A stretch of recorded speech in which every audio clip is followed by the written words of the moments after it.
बात करेंगे सबसे पहले पाकिस्तान की, और पाकिस्तान और हिंदुस्तान की बल्कि बात करेंगे। तो जी फॉरेन मिनिस्टर, जी हाँ, आजकल जो पाकिस्तान के फॉरेन मिनिस्टर हैं इसाक डार साहब, जी हाँ, उनका कहना ये है इसाक डार साहब का कि जो गवर्नमेंट है, यानी कि इस वक्त जो गवर्नमेंट एस्टेब्लिश हो चुकी है पाकिस्तान में, वो आपस में बातचीत कर रही है और ये सोचा जा रहा है कि भारत के साथ दोबारा से जो है एक बार फिर भारत के साथ जो है ट्रेड ओपन की जाए। जी हाँ, इसाक डार साहब ने ये स्टेटमेंट दिया है। साथ इसाक डार साहब का ये भी कहना है कि पाकिस्तान की बिजनेस कम्युनिटी जो है वो भी ये चाहती है कि भारत के साथ दोबारा से ट्रेड ओपन हो। और भी आपको बताएं कि कारोबारी अफराद चाहते हैं कि भारत के साथ तिजारत बहाल हो और पाकिस्तान भारत के साथ तिजारत खोलने से मुताल्लिक जायज़ा लेगा।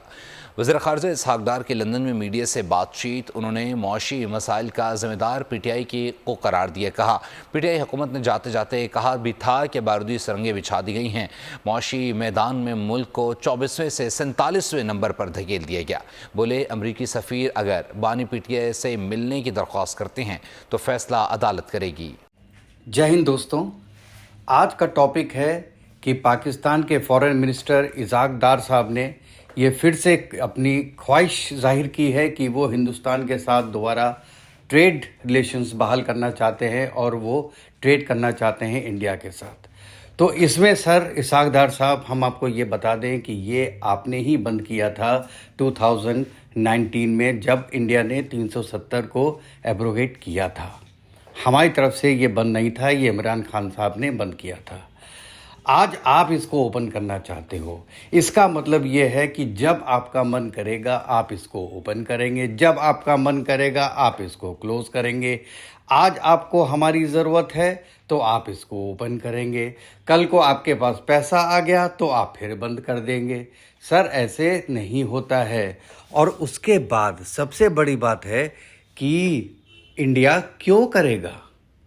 इंडिया को क्या गरज पड़ी है कि जो है वो इंडिया आपके साथ आज के दिन में ट्रेड करेगा और वो ये सोच रहा होगा कि पाकिस्तान साहब आप आइए हमारे साथ ट्रेड कीजिए, नहीं तो हमारी इकोनॉमी तो बहुत नीचे जा रही है और हमको बहुत ही दिक्कतें हो रही हैं, तो आप आइए हमारे साथ ट्रेड कीजिए। ऐसा नहीं है। चलो दोस्तों, आगे देखते हैं कि पाकिस्तानी टीवी चैनल्स और यूट्यूबर्स इसके बारे में अपनी क्या राय देते हैं, और मैं अपनी राय आपको बाद में बताऊंगा। सबसे पहले आपको बताएं कि वज़ीर ख़ारजा इसाक डार ने कहा है कि पाकिस्तान के कारोबारी अफराद चाहते हैं कि इंडिया के साथ तिजारत बहाल हो। पाकिस्तान भारत के साथ तिजारत खोलने से मुतालिक जायज़ा लेगा। लंदन में गुफ्तगू करते हुए उन्होंने कहा कि कोशिश होगी कि दिसंबर 2025 तक महंगाई को 10% तक लाएं। अमरीकी सफ़ीर बानी PTI से मिलने के लिए दरख्वास्त करते हैं तो फैसला अदालत करेगी, हुकूमत नहीं। बोले डोनाल्ड लू की अहलिया को धमकियाँ अफसोसनाक हैं। बरतानी के वज़ीर ख़ारजा डेविड कैमरॉन अगले चंद हफ्तों में पाकिस्तान का दौरा करेंगे। इंडिया के साथ बिजनेस कम्युनिटी पाकिस्तान में काफ़ी ये अपील भी करती है, डिमांड भी करती है। तो उन सब की ये थी कि जी हम जो इम्पोर्ट्स तो अभी भी हो रही हैं वो आती हैं via Dubai, via Singapore, extra freight and extra transshipments, extra transportation cost etcetera. तो हम इसको सीरियसली एग्जामिन करेंगे। It is an internal matter and it is the matter of the courts के वो अप्लाई अगर करते हैं अपना सभी साहब जाने के भारत के साथ दोबारा से टर्म्स कुछ बेहतर हो, ट्रेड की जाए। और ये और बात है कि अभी तक भारत की तरफ से कोई बातचीत नहीं की गई है पाकिस्तान में, मगर ये बात अब शुरू हो गई है। देखने वाली बात ये है कि क्या भारत इस बार मान जाएगा, क्या भारत से इस बार कोई पॉजिटिव रिस्पांस पाकिस्तान को मिलेगा, क्या दोबारा एक बार ट्रेड ओपन हो सकेगी, क्या एक बार फिर भारत और पाकिस्तान ट्रेड कर सकेंगे, और अगर करेंगे तो कितने दिन चलेगा, उसके बाद कहीं खुदा ना खास्ता फिर तो नहीं दोनों में कोई टेंशन हो जाएगी।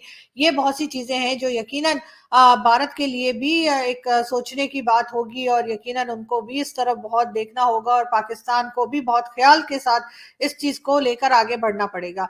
लेकिन बहुत अच्छी बात या पॉजिटिव चीज ये है कि पाकिस्तान की तरफ से अब ये सोचा जा रहा है कि ट्रेड की जाए, यानी पाकिस्तान, इसका मतलब है अब पैसा मांगते मांगते थक चुका है। और चाहे वो IMF हो, चाहे वो दूसरे बैंक्स हो, या समझिए दूसरी कंट्रीज हो, उन सब से मांगते मांगते यकीनन पाकिस्तान थक गया है। अब कहा यह भी जा रहा है कि IMF का लोन मिलने के बाद बहुत उम्मीद थी कि कई दूसरी कंट्रीज जिसमें सऊदी अरब और कई गल्फ कंट्रीज और यूरोपियन कंट्रीज है जिससे पाकिस्तान को पैसा मिल सकता था, मगर ऐसा नहीं हुआ। कहा यही जा रहा है कि पाकिस्तान को उसके बाद जो है कोई खास यानी कि IMF के बाद कोई खास फायदा या कोई खास होप जो है वो दिखाई नहीं दे रही कि कहीं और से पैसा आएगा। तो फिलहाल आपस में बातचीत कर रहे हैं कि आखिर जाएं तो कैसे जाएं, आखिर जाएं बात करें तो कैसे बात करें कि भारत मान जाए। अब देखते हैं कि जब पाकिस्तान के लोग जो है कुछ अपने डॉक्यूमेंट्स तैयार कर लेंगे या कुछ अपनी जिसे कह लिए कि डायलॉग करने के लिए कोई तैयारी कर लेंगे, उसके बाद भारत का क्या जवाब होगा वो भी हम आपको जरूर बताएंगे। और जैसा कि हमने देखा है कि जब भी पाकिस्तान मुश्किल में हुआ है उस वक्त भारत ने हमेशा मदद की है, चाहे वो कोविड हुआ हो, जैसे कि आपने देखा कि जब कोविड-19 हुआ था और उसकी वैक्सीन चाहिए थी, तो उस वक्त भी जो है वो भारत ने मदद की थी और भारत ने बहुत सी वैक्सीन जो है वो पाकिस्तान को दी थी। मगर इस वक्त भी पाकिस्तान को मदद की जरूरत है, पाकिस्तान को अपने पड़ोसी से मदद की जरूरत है। और अभी हमने रिसेंटली देखा कि भूटान को, जी हाँ, प्राइम मिनिस्टर मोदी जो भूटान के विजिट पे थे और वहां पे उनको एक बहुत जबरदस्त अवार्ड भी भूटान की गवर्नमेंट की तरफ से दिया गया। भूटान को जी 10,000 करोड़ रुपए, जी हाँ 10,000 करोड़ रुपए, जो कि 1.1 बिलियन डॉलर के करीब बनते हैं, उसी के आसपास कुछ है फिगर, वो जी उन्होंने भूटान को जो है वो दिया है। और कहा यह गया है कि ये 5 साल में ये अमाउंट जो है वो भूटान को दी जाएगी और यकीनन उनकी मदद के लिए, उनकी फाइनेंशियल हेल्प के लिए। तो उम्मीद करते हैं कि जैसे ही पाकिस्तान से बातचीत शुरू, कि जैसे ही पाकिस्तान से भी बातचीत शुरू करने की कोशिश की जाएगी या बातचीत शुरू होगी, तो यकीनन भारत पाकिस्तान की तरफ भी कुछ थोड़ा-सा एक जैसे कहना चाहिए मदद करने की सोचेगा या बात करने की सोचेगा। वैसे बहुत से लोग ये भी बात करते हैं पाकिस्तान में कि आखिर पाकिस्तान को अभी तक भारत ने कोई पैसा क्यों नहीं दिया या कोई पैसा ऑफ़र क्यों नहीं किया या हमने क्यों नहीं माँग लिया? उसकी एक बहुत बड़ी वजह ये भी है कि शायद भारत ये समझता है कि पाकिस्तान को अगर एक बार मदद कर दी, एक बार पैसा दे दिया, तो फिर वो बार-बार माँगेगा। उसके बाद जो लोन दिया जाएगा, उस लोन को निकलवाना जो है वो तो भई कोई चमत्कार ही दिखा सकता है तभी निकलेगा, अदरवाइज पाकिस्तान से पैसे वापस लेना जो है वो बहुत ही मुश्किल काम है। ये भी बहुत से पाकिस्तानी जो है उनका ख्याल है कि शायद इस वजह से भारत जो है वो पाकिस्तान की तरफ हाथ नहीं बढ़ाता कि आइए जी हम आपको कोई लोन दे देते हैं या आइए जी हम आपको कोई पैसा दे देते हैं, इसलिए कि उनको यकीनन ये लगता होगा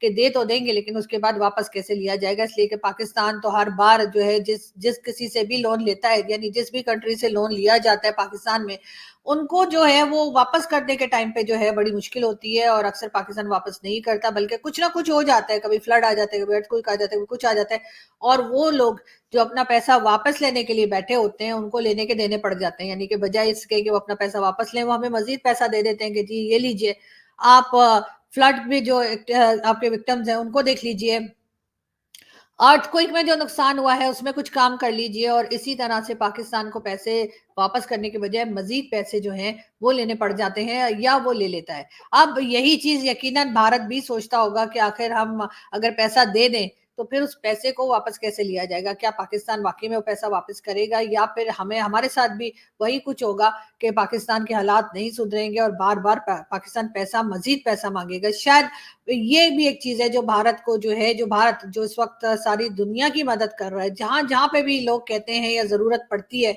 हम देखते हैं भारत की गवर्नमेंट जाती है और वहां पे कुछ ना कुछ फंड्स जो है उन लोगों को दे दिया जाता है, क्योंकि जाहिर है इस वक्त भारत की इकोनॉमी बहुत अच्छी चल रही है और कई बार हम उसके ऊपर बात भी कर चुके हैं। लेकिन भारत जो है वो हर जगह जाकर जो है वो चाहे वो नजदीक की कोई कंट्री हो चाहे दूर की कंट्री हो, उसको जाकर भारत मदद कर रहा है, तो फिर पड़ोस में बिल्कुल साथ ही साथ पाकिस्तान मौजूद है और पाकिस्तान के बारे में कोई बात नहीं की जाती। तो यकीनन उसकी एक रीजन ये भी है कि जब कोई लोन दिया जाएगा या कोई मदद की जाएगी तो उसके जवाब में पाकिस्तान क्या करेगा, वापस कैसे करेगा वो पैसे, और अगर वापस नहीं करेगा तो फिर उसके बाद आगे क्या मजीद मांगेगा, इस तरह का भी डर खौफ यकीनन होगा। लेकिन सबसे बड़ी बात ये कि अब अगर हमने जैसे कहा कि भूटान को भी 10,000 करोड़ रुपए जो है वो दिए जा रहे हैं और यकीनन उससे उनकी बड़ी मदद हो जाएगी, तो पाकिस्तान को भी थोड़ा सा जो है थोड़े से होश के नाखुन लेने चाहिए और सोचना चाहिए कि भारत से टर्म्स कैसे बेहतर करें। इसलिए कि जाहिर है भारत हमेशा से ही एक बड़ी कंट्री के तौर पे सामने रहा है और जैसे मैं हमेशा कहती हूँ, आदिल कावत जी जो कि डॉन के लिए लिखा करते थे और बहुत जबरदस्त आर्टिकल्स लिखते थे और मैंने बहुत कुछ उनसे सीखा है, और ना सिर्फ मैंने बल्कि हमारे कई भारतीय दोस्त जो हैं जिनमें मेजर गौरव आर्या भी शामिल हैं, वो भी आदिल शेखावत जी साहब को पढ़ते रहे हैं।